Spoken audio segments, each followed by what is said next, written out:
Hello friends, जय माँ लक्ष्मी। तो आप सब देख सकते हैं बिट्टी बना रही थी भरवा बैगन, जो कि आज चूल्हे पे बनाएंगी। कुछ स्पेशल ही हो जाता है अगर चूल्हे पे खाना बनता है, और अच्छा भी टेस्ट आता है।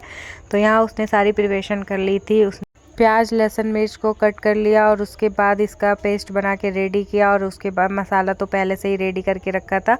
और इसमें पेस्ट को डाल के हल्दी और लाल मिर्च पाउडर, धनिया पाउडर ऐड करके इसमें नमक ऐड कर दिया, और फिर इसमें ऑयल ऐड करके इस मसाले को रेडी किया, और फिर सारे भरवा बैगन और आलू को भर के रेडी कर लिया।